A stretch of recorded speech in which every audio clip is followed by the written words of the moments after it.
Alors, bonjour tout le monde. Aujourd'hui, on voulait faire part de nos commentaires concernant la fin des audiences publiques sur le projet de loi 10. D'abord, je pense qu'il n'est pas inutile de préciser que le réseau actuel, la structure du réseau actuel a échoué à donner des services ou une accessibilité décente aux Québécois. Et donc, il est effectivement fondamental de revoir la gouvernance et la façon dont le réseau est structuré. Par contre, il faut aussi admettre que le ministre Barrette, peut-être parce qu'il a pris pour acquis certaines choses, a été un très, très, très mauvais vendeur pour son projet de loi.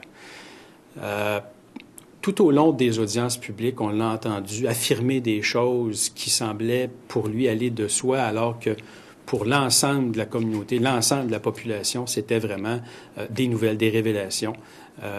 Et donc, je pense qu'il a pris pour acquis que les gens avaient la même vision que lui par rapport au projet de loi. Malheureusement, son projet de loi, dans la façon dont il est fait, donnait d'autres signaux à la population et il va être important de clarifier beaucoup de choses. Dans ce sens-là, la Coalition Avenir Québec voit dans le projet de loi un potentiel intéressant, notamment par l'abolition des agences, clairement. La réduction du nombre de structures. Ça ouvre la porte à une réduction de la bureaucratie, de la paperasse, qui est importante et qui est fondamentale parce qu'elle monopolise des ressources dont on a besoin pour donner des soins. Ça permet aussi, cette proposition-là qui est faite par le gouvernement, une meilleure intégration des services et une simplification pour le patient de son parcours à l'intérieur du réseau de la santé qui est bénéfique, qui va, j'espère, augmenter l'efficacité et donc la prestation de services aux citoyens. Et ça, c'est un élément important, c'est un élément, c'est-à-dire intéressant du projet de loi. Par contre, il y a des propositions qui sont faites par le ministre qui, à notre avis, sont totalement inacceptables. D'abord, les pouvoirs du ministre sont exponentiels. C'est pas nécessaire.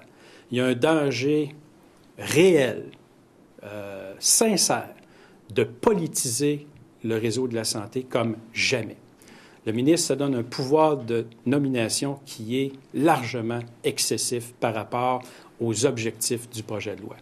Et dans ce sens-là, nous allons demander des amendements, notamment sur le fait que le PDG des CIS soit nommé par le conseil d'administration et non pas par le ministre, que ce PDG-là ait le loisir de nommer son adjoint. On pense que c'est le simple gros bon sens. Aussi, le ministre dit que les nominations seront faites à l'intérieur d'une liste, mais si la liste ne fait pas mon affaire, j'ai la prérogative de ne pas m'en occuper. Cette disposition-là doit être abolie pour éviter absolument, de façon très transparente, toute possibilité pour ce ministre ou les suivants de se livrer à des nominations qui seraient purement politiques et qui n'auraient pas pour objectif de rendre le réseau et les conseils d'administration plus efficaces. Les CIS, tels que proposés, sont dans plusieurs cas beaucoup trop grands. Ça amène une difficulté administrative et une possibilité non négligeable de rebureaucratisation, ce qui n'est pas souhaitable. Et on l'a entendu à plusieurs reprises pendant les auditions de la commission parlementaire où, suite à la réforme de Philippe Couillard, oui, le nombre de cadres avait diminué, mais après ça, on avait vu ce nombre de cadres-là revenir, réaugmenter de façon exponentielle. Donc, il va être important de garder les CIS à une taille ce qui nous a été proposé, aux alentours de 500 000. Donc, nous allons demander au ministre de redessiner la carte, de scinder plusieurs CIS de façon à respecter ce nombre-là de 500 000 personnes, plus ou moins. Ça va être extrêmement important. Puis c'est une question d'efficacité, là. C'est une question d'efficacité. Ça ne donne rien de créer des grandes structures en disant on veut réduire l'administration si, au final, ces grandes structures-là obligent à réembaucher tellement de cadres que, finalement, on n'a rien gagné. Il va être important aussi que l'usager se retrouve dans le réseau de la santé. Et dans ce sens-là, avoir des comités d'usagers locaux, ça nous apparaît être une très bonne idée pour faire en sorte que le patient ne se perde pas là-dedans, ne perde pas sa voix là-dedans, ne perde pas non plus sa capacité à se faire entendre et à se faire reconnaître. Donc, on souhaite que le projet de loi prévoit qu'on puisse laisser aux usagers des comités locaux qui pourront les aider dans leur cheminement. Ça nous a été dit à plusieurs reprises. la réforme de Philippe Couillard n'a pas fonctionné.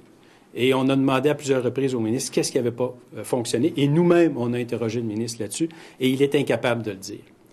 Donc, ça va être extrêmement important qu'il y ait un comité de vigilance. Et nous, on suggère que le vérificateur général et ou la protectrice du citoyen puissent périodiquement s'assurer que la réforme va dans le bon sens, mais surtout que les patients, les usagers soient au cœur de cette réforme-là, qu'ils ne soient pas laissés pour compte et qu'ils ne deviennent pas les victimes de la réforme, mais qu'ils deviennent bel et bien les bénéficiaires de cette réforme-là, parce que fondamentalement, c'est pour eux qu'on veut réformer le système de santé.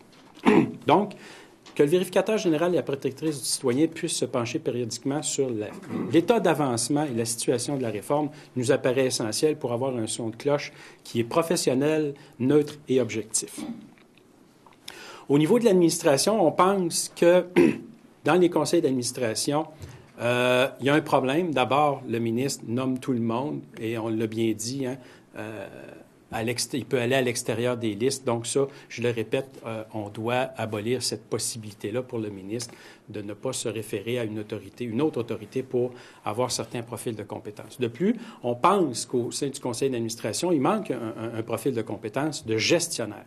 Alors, il y a beaucoup de personnes qui ont des connaissances très particulières de gestion, que ce soit en ressources humaines, par exemple, mais un profil de gestionnaire au sens plus large, à notre avis, manque, surtout quand on parle d'un conseil d'administration, pour des organisations de cette importance-là. Ce serait un acquis, je pense, pour le conseil d'administration.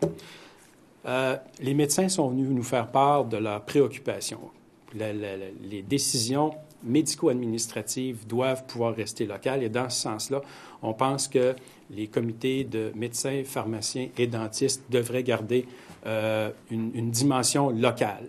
Donc, on sait qu'il va y en avoir un qui va être créé au niveau du CIS, mais on pense que dans les divisions actuelles, dans les établissements actuels, il devrait y avoir un CMDP local capable de s'assurer d'abord de la qualité de l'acte médical, parce qu'il ne faut pas perdre de vue que c'est aussi une fonction des CMDP, et qu'on puisse, au niveau médico-administratif, prendre des décisions rapides, localisées et en fonction des réalités du terrain.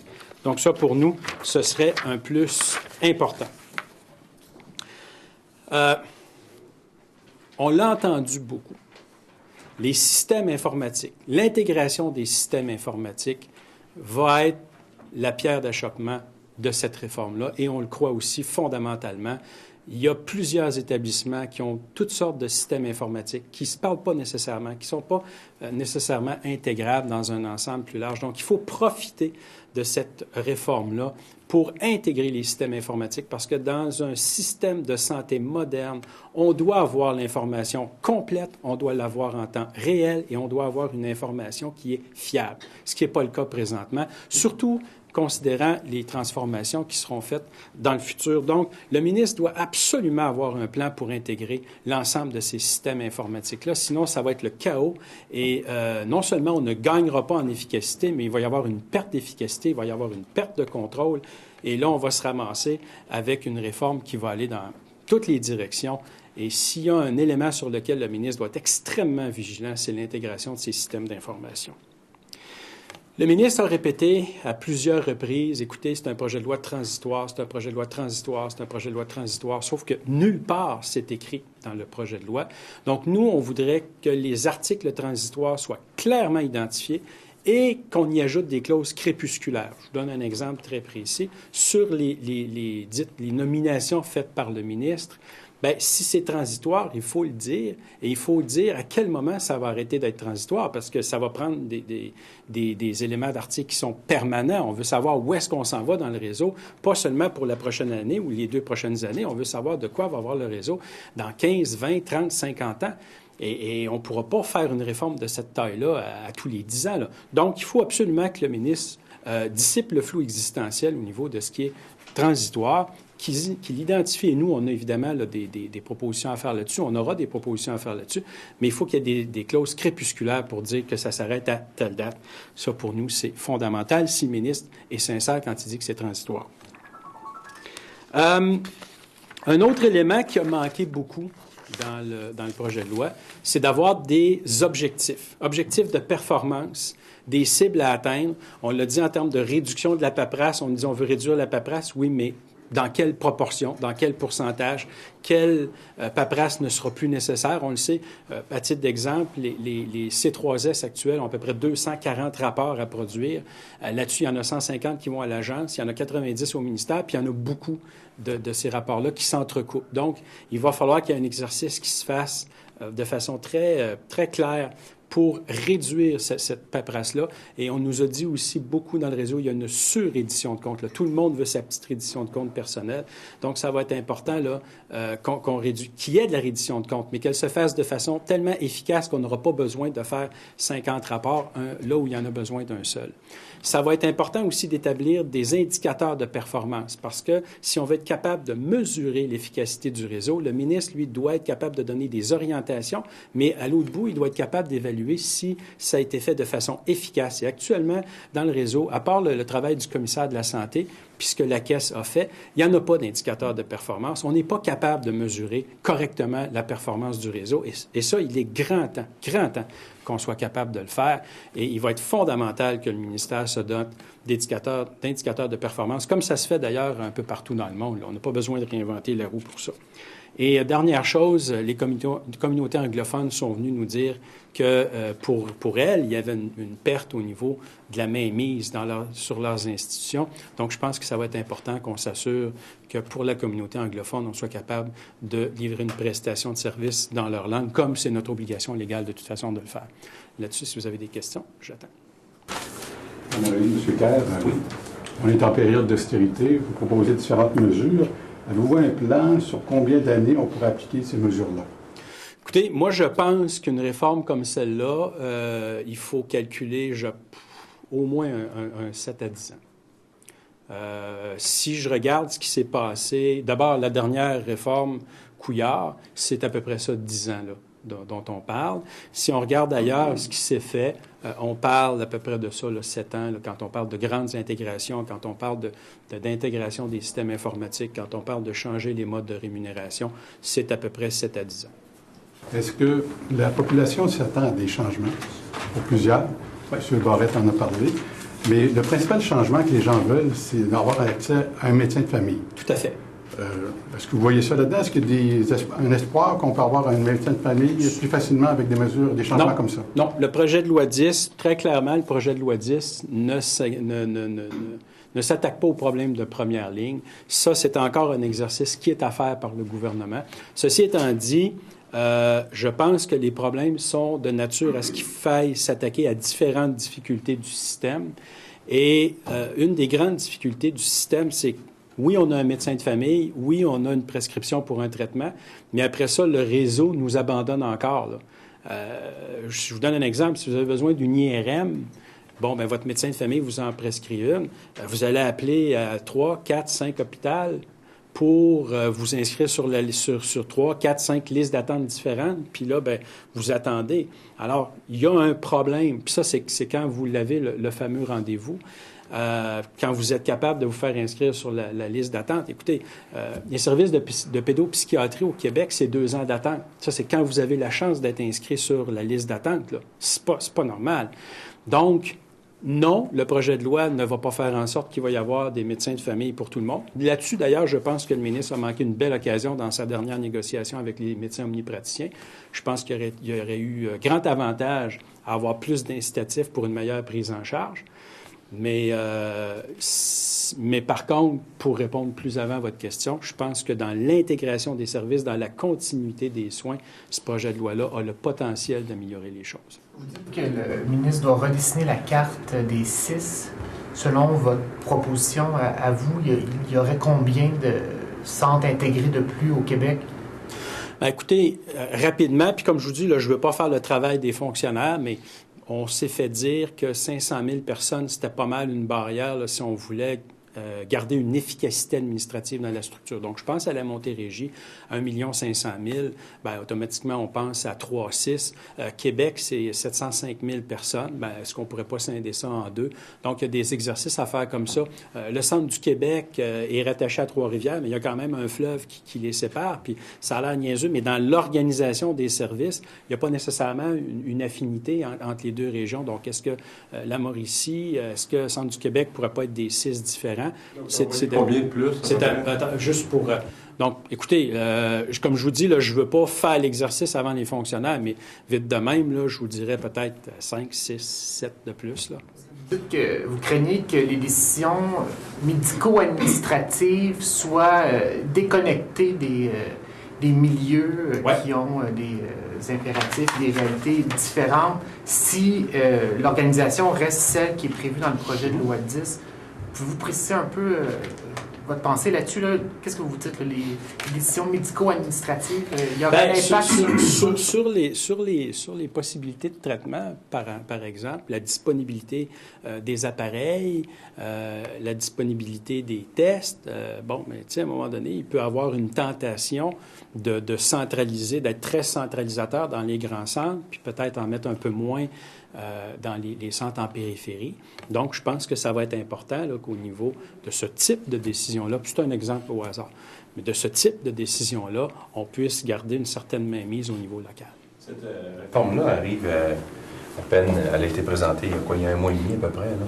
Ça faisait même pas 6 mois que le gouvernement Couillard était aux affaires. Est-ce que vous pensez qu'on a eu suffisamment de temps pour la développer adéquatement, cette réforme-là, ou c'est une réforme qui est bâclée à peu près?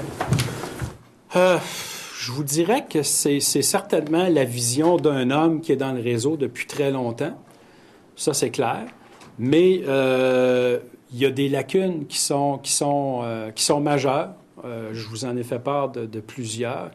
Et qui, à mon avis, ont le potentiel de faire déraper solidement la réforme. Puis je tiens à dire que nous, on a pris la décision de faire cheminer ce projet de loi-là jusqu'à l'étude article par article. Ceci étant dit, notre appui au projet de loi, pour le moment, s'arrête là. Parce que, selon votre question, il y a du potentiel. C'est un projet de loi qui a du potentiel, c'est indéniable. Il y a des éléments qui sont intéressants, c'est indéniable. Mais il y a aussi, c'est le projet de loi de tous les dangers. C'est le projet de loi de la surcentralisation, c'est le projet de loi qui confère à un seul individu des pouvoirs qui sont exceptionnels. C'est pas un projet de loi qui va dans le sens de décentraliser la capacité du réseau à donner des soins, à décider de ses soins. Donc, il y a des modifications majeures à y apporter pour le rendre à son terme, mais je pense que c'est surtout le projet de loi, la vision d'un homme. La CSN constatait que la dernière réforme de M. Couillard avait généré une augmentation de 30 du nombre de cadres. Je pense que c'est la CSQ qui exprimait des craintes sur la possibilité d'une mise en place d'une bureaucratie parallèle. Comment vous évaluez, vous, le risque que cette réforme-là résulte ultimement, tout simplement, à transférer finalement du personnel d'encadrement des régions à Québec? Là, je vous dirais que le risque, il est élevé. C'est la raison pour laquelle on demande qu'il y ait un comité de vigie qui se mette en place, parce que il ne faut pas permettre au réseau de se rebureaucratiser. C'est pas ça l'objectif. Et si on permet ça dans des structures encore plus larges, bien, écoutez, on aurait échangé 4,30 sous pour une pièce, peut-être même pire. Donc, nous, ce qu'on souhaite, c'est qu'il y ait une vigie qui se fasse et qu'on s'assure que les coupures de postes sont au rendez-vous. Et c'est pour ça aussi qu'on demande qu'il y ait des objectifs dans le projet de loi. Parce que vous savez, quand vous donnez un objectif par règlement, par exemple, les temps d'attente sur civière, on a un objectif ministériel, 12 heures, mais on ne le respecte pas. Parce qu'on se le fixe par règlement, puis on décide après ça de ne pas le respecter ou non. Donc, c'est pour ça qu'on verrait dans le projet de loi une importance qu'il y ait des objectifs légaux. Et on comprend qu'il faut que le ministère ait une certaine souplesse, qu'on ne peut pas faire de la micro-gestion dans un projet de loi. On comprend ça parfaitement. Mais de se donner des objectifs généraux, des obligations générales dans le projet de loi, ces deux éléments-là, le comité de vigie et des objectifs inclus dans le projet de loi, moi, je pense que ça pourrait nous permettre d'éviter les écueils dont vous parlez. Monsieur Barrette s'est gardé beaucoup de pouvoir, vous l'avez mentionné. Vous dites que c'est la vision de quelqu'un, cette modification-là, qui est dans le réseau depuis longtemps. Pourquoi, au juste, vous pensez qu'il s'est gardé autant de contrôle? Est-ce que c'est parce qu'il veut vraiment exercer lui-même une mainmise sur le système? Bien, je pense que le ministre se dit, écoutez, si je décide de tout et pour tout le monde, je vais de cette façon-là m'assurer que la réforme va dans le sens de ce que je souhaite. Mais le problème dans ça, c'est qu'il y a beaucoup trop de « je ». On ne peut pas modifier un réseau comme le réseau de la santé sur la simple volonté d'un individu qui pense, à tort ou à raison, qui connaît la recette. Vous savez, le réseau de la santé, c'est énorme, c'est vaste. Il y a beaucoup de gens à beaucoup de niveaux qui ont des choses à faire, qui ont des choses à dire et qui ont la capacité ou de faire avancer la réforme ou de la faire capoter. Donc, moi, je pense que le ministre a tout intérêt, au contraire, à déléguer, a tout intérêt, au contraire, à être très clair sur où est-ce qu'il s'en va. Parce qu'il y a beaucoup de gens qui sont venus nous le dire. Écoutez, on ne voit pas à travers le projet de loi 10 quelle est la finalité de la réforme. C'est la finalité. Alors, on est d'un côté de la rive, le ministre nous dessine un pont, mais on ne voit pas l'autre rive, là. Fait que c'est un petit peu inquiétant, là. Puis je les comprends, ces gens-là. Donc, ce projet de loi-là, il a besoin d'être clarifié. Et le ministre a tout intérêt, non pas à se donner tous les pouvoirs, mais à s'assurer qu'il y a des gens compétents qui sont au bon poste, aux bons endroits, puis qui prennent les bonnes décisions. Et ça, il faut faire confiance. Et si on n'est pas capable de faire ça, si le ministre se dit « Non, je ne peux pas faire ça parce que j'ai trop de crainte de m'enfarger dans des gens qui ne sont pas à leur place, qui n'ont pas les compétences pour faire ce qu'ils devraient faire », bien, de toute façon, c'est voué à l'échec. Donc, moi, je pense qu'il faut, au contraire, favoriser l'accession à des postes de décision aux gens qui ont les bonnes compétences. Vous êtes prêt à voter pour le principe, là, sur le... Est-ce que vous avez vu, est-ce que M. Barrette vous a montré des amendements? Non. Non. Et le ministre ne nous a pas montré les amendements. Par contre, on l'entend. On voit quand même une bonne idée qu'il y a des changements qui s'en viennent. Bien, écoutez, il a été bien clair là-dessus pendant les audiences publiques. Il a dit que c'est un projet de loi de transition, notamment sur la gouvernance, il a dit qu'il était ouvert, notamment sur les comités d'usagers, il a dit qu'il était ouvert, sur scinder certains CIS, il a dit qu'il était ouvert. Donc, je vous dirais que comme tout le monde qui a entendu le ministre se prononcer publiquement, on comprend qu'il va y avoir des amendements. Et finalement, il y a même des amendements sur tout ce que vous demandez. Bien, tant mieux si c'est le cas, parce que ça veut dire que, comme nous, il a vu les mêmes faiblesses au sein de son projet de loi. Ça implique que vous allez voter pour.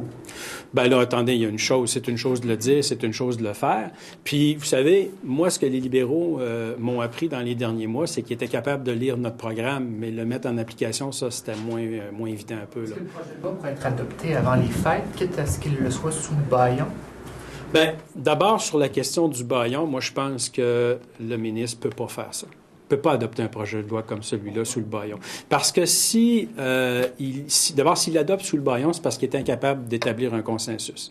Puis, je vous l'ai dit, une réforme comme celle-là, il faut que ça se fasse avec un certain niveau de consensus. Puis, on comprend qu'il ne reliera pas tout le monde. Le la CAQ, c'est un certain niveau de consensus. Oui, mais dans la société civile, dans le réseau de la santé, il faut aussi là, que les principaux acteurs soient minimalement disposés à le faire cheminer. Le projet des médecins, la FIC, la CSN, les syndicats soient d'accord.